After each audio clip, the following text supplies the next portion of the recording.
des mécanismes budgétaires réels. C'est à ce niveau que se distingue une analyse savante d'une polémique politique. Venons-en aux considérations sur les TRS que je voudrais partager. Premièrement, il est important de rappeler que le recours à ces opérations de TRS reflète la volonté de la République du Sénégal de contribuer à l'approfondissement du marché régional à travers la participation d'investisseurs internationaux étrangers dans ces émissions. Ces émissions ont servi à financer les besoins de l'État.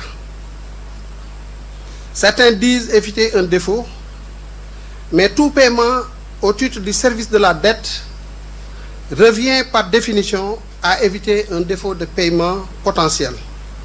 C'est le cas pour tout emprunteur, quelle que soit sa qualité, quelle que soit sa signature. Les opérations de TRS réalisées s'inscrivent ainsi en parfaite cohérence avec ces objectifs, en répondant à des contraintes propres à ces investisseurs. Le recours à ces instruments a permis à l'État de se financer à des conditions nettement plus favorables que celles des marchés internationaux, tout en maîtrisant les risques et optimisant le service de la dette. En effet, le Sénégal avait choisi de se financer sur les marchés des eurobonds.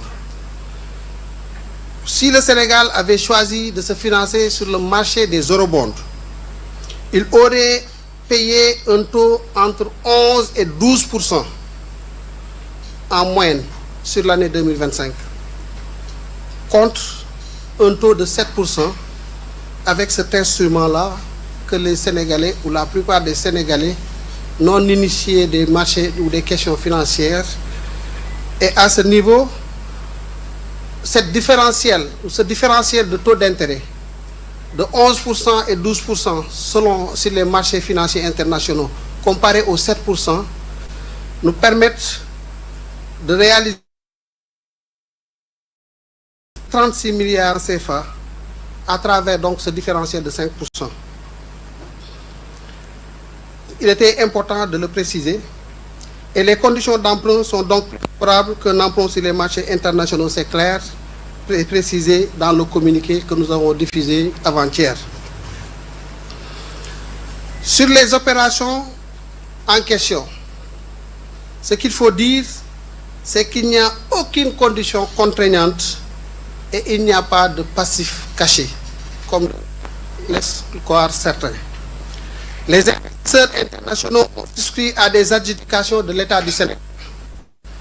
À l'issue de ces adjudications, le financement est obtenu par le Trésor, comme pour toute autre émission sur ce marché. Le financement levé par l'État est donc en francs CFA et l'ensemble du montant pouvant être payé dans le cadre de ces opérations est inscrit dans les statistiques du marché des titres publics. Aucun bien de l'État, je dis bien aucun bien de l'État du Sénégal, n'a été donné en gage dans le cadre de la mobilisation de ces financements. Il n'y a aucun transfert de propriété légale des titres qui seraient différents d'une émission classique sur le marché des titres publics. Les opérations n'accordent pas de traitement préférentiel de crédit. Là aussi, c'est une importante précision à apporter. Les investisseurs concernés restent des détenteurs de titres obligataires émis sur le marché des titres publics. Aussi, ces instruments ne sont pas opaques. Ils ne le sont pas parce que la République du Sénégal, à l'instar d'autres pays, fait recours à différents types de swaps depuis de nombreuses années, notamment en 2011, 2015 et en 2018, permettant par exemple à l'État de se protéger contre les risques de fluctuation de devises. La possibilité de recours en cas de besoin aux produits dérivés a été bien prévue dans la loi de finances afin de se doter des moyens de se couvrir face à ces risques. Les risques associés à la structuration qui a été faite à partir de ces instruments sont maîtrisés avec un niveau de sécurisation très confortable pour l'État. En effet, La volatilité des titres émis sur les marchés domestiques des titres publics est très faible, ce qui limite significativement les risques pour l'État du Sénégal et distingue ces instruments de ceux émis par d'autres États sur les marchés internationaux. Par ailleurs, les opérations terrestres ont été exécutées dans le cadre du plan de financement de l'année 2025, conformément aux exigences de la loi de finances. Les fonds ont été utilisés pour financer les dépenses publiques de l'État, notamment le service de la dette contractée au cours des gestions antérieures, les investissements publics et les dépenses courantes qui favorisent le fonctionnement des secteurs sociaux vitaux du pays. Il est important à ce titre de rappeler que le plan de financement 2025 a servi à couvrir les besoins de la gestion 2025.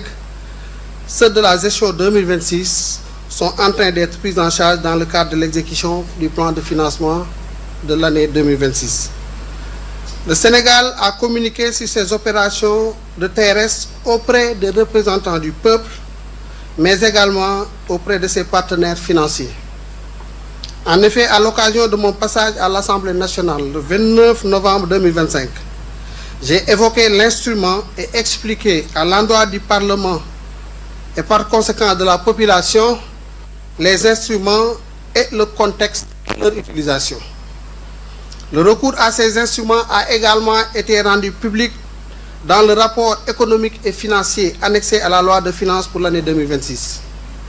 Les informations relatives aux TRS ont par ailleurs été communiquées au FMI dans le cadre de nos échanges réguliers réalisés pendant l'année 2025 sur l'exécution de notre plan de financement.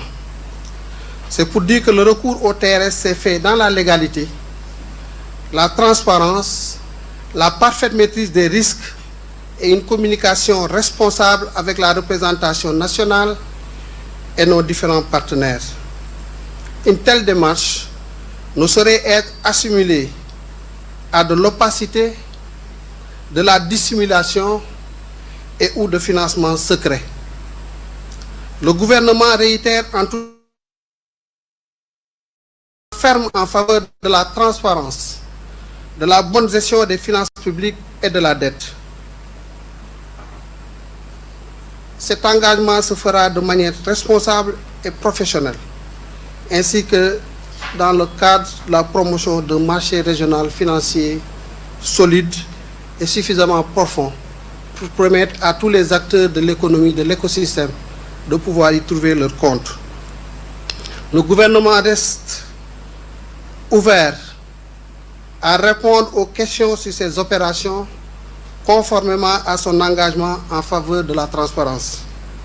Pour conclure, j'en appelle à la mobilisation de tous les acteurs autour des intérêts supérieurs de notre pays, notamment la satisfaction des besoins et aspirations de nos concitoyens. L'incertitude des perspectives économiques mondiales affecte les conditions économiques et sociales de notre pays. Le gouvernement suit donc cette évolution de la situation et appelle tous les Sénégalais à s'unir autour de l'essentiel et à se battre pour que le Sénégal retrouve la trajectoire qui est la sienne dans le concert des nations et particulièrement dans notre espace intégré. Je réitère l'engagement de notre gouvernement à la mise en œuvre de son programme en parfait alignement avec les priorités présentées au peuple sénégalais et en toute transparence. Ne laissons personne, je dis bien personne, remettre en cause le succès que nous avons ensemble réalisé et qui nous a permis d'honorer tous nos engagements jusqu'ici, et particulièrement les eurobonds que nous avons payés le 13 mars dernier. Certainement qu'il y a beaucoup de gens qui attendaient le défaut à ce niveau et que beaucoup de gens pour qui c'était l'occasion pour que définitivement le Sénégal soit plié et que le programme qu'ils souhaitent soit déroulé au détriment de notre peuple. Soyons veillants et soyons responsables par rapport à toutes ces considérations. Nous savons que de part et d'autre, tous ceux qui s'intéressent à ces questions ne sont mus que par l'intérêt général. Mais de grâce, avant de parler de sujets parfois aussi complexes que la structuration financière genre terrestre, prenons le temps d'en discuter. Sans passion, nous comprenons que ce que nous faisons est parfois un peu complexe, mais nous restons ouverts pour discuter avec tous les acteurs qui le souhaitent dans le cadre des canaux qui sont mis en place à cet effet. Le Sénégal, sur les questions budgétaires, économiques et financières, doivent être considérés, j'allais dire même que le ministère des Finances doit être considéré comme une équipe nationale. Comme une équipe nationale qui doit conquérir des titres.